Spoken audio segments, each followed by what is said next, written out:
Hello and welcome back to a solo episode of the Peak Season Podcast.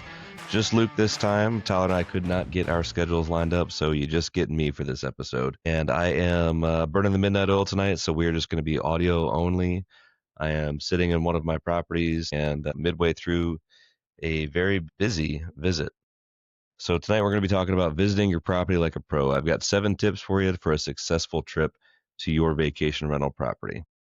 So without further ado, let's get right into it. First thing we want to do is time your trip right. And what that means for me is I'm visiting either in the off season. And if I visit in the off season, I don't really worry too much about if I come on a weekend.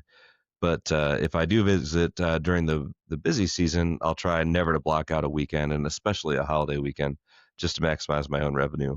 And one trick you can do is if you want to visit your property during the peak season, you can come in during the middle of the week, maybe Tuesday through Thursday, and then allow others to book long weekends at your property and charge a premium for those long weekends where you might be trying to get a 5 or 7 night booking otherwise.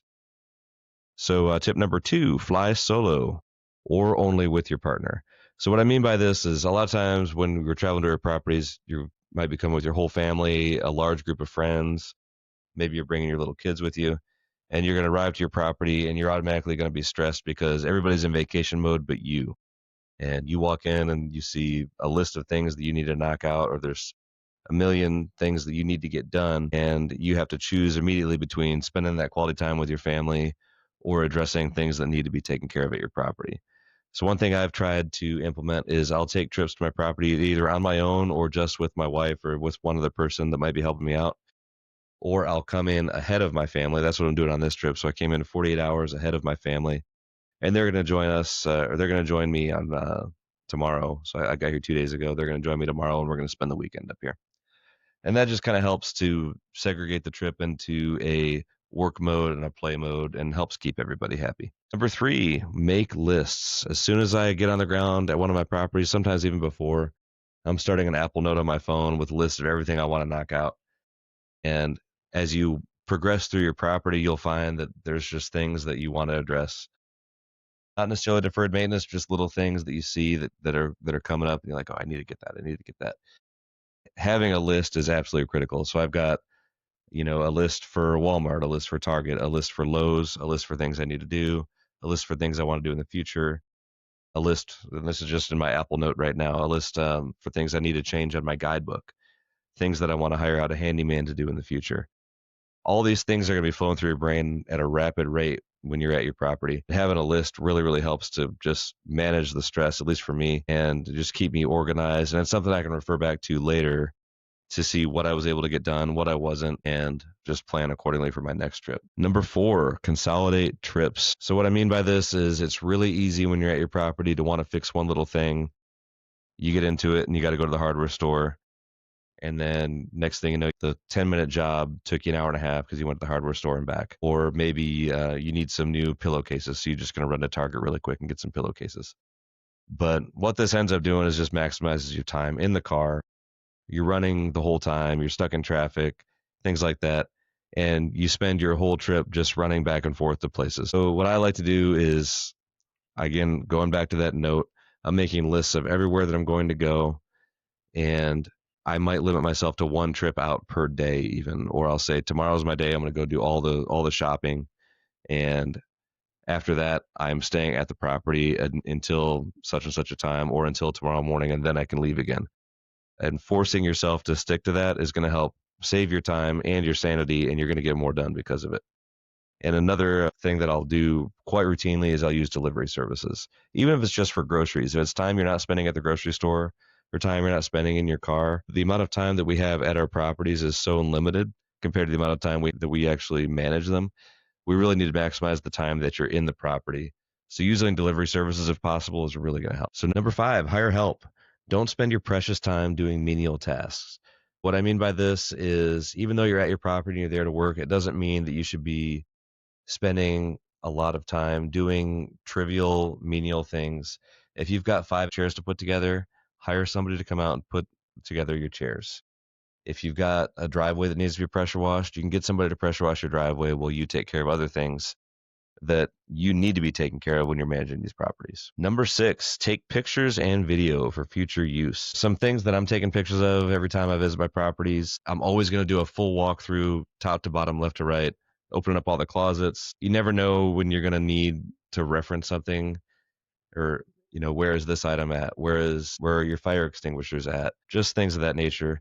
It really helps that you can go back and look at this later, and it might help you with an insurance claim at some point down the line too. Another thing I'll do is I'll video a specific film just for my water shutoff. So if we have any sort of water leak or whatever, even if there's just a guest that's in the property, you can send them a video and they can go straight to where they can shut off the main water supply to your house. And that could be useful for a lot of different situations. And then a bonus tip for that is to actually tag it. If you use an iPhone, you can tag it in your iPhoto as water shut off or something like that. So that way you can search it really, really easily. I'll also video my hot tub controls, just a quick little video of me manipulating all the controls on the hot tub and how they work. And I might have to reference that myself if I'm trying to help a guest troubleshoot it. Or you can just shoot a video of an actual instruction and put that in your digital guidebook. Another thing that I'll video quite regularly is things that I might forget. How does a specific appliance work? Or how does a valve work on my hot water heater? Things like that. Because once you have multiple properties, they all start to run together, and it's difficult to remember all these things. I'll also video future handyman items. So if I think to myself, oh, I want to have a handyman come out here and add this or fix that, I'll just shoot a video for them right then. And that way I have it for whenever I do end up hiring them to come out at a later date. I can send them that video and they can see exactly what I'd like to. And then last but not least with this section, social media content. Even though you might not need it right away, it's always good to start piling up content for use on social media. Even if it's just a picture of, your coffee on the deck or what the view looks like from the hot tub, it could someday be useful for future social media. And finally, I want to take time to focus on the details. What I mean by the details is little things that your cleaner's probably not catching, or that even in a deep clean, they might run past really quick. I'm walking in the house with a damp cloth and I'm wiping off high up ledges, so the top of like the door frames. I'm just looking for dust and little cleanliness issues, maybe the back corners of my closets or something like that, where I can just do a quick once over. It takes 20 minutes to walk through your house and just try and find random bits of dust. I'm also going to do a quick check of all my linens and my towels, my pillows, and make sure none of them need to be replaced. And right then, that's the best time to do it while you're in your house, because you can find exactly how many you need. You just order them right then. I'll also do touch-up paint regularly. I try to use flat paint in all my houses so that it's really easy to touch up and it doesn't show that it's been repainted.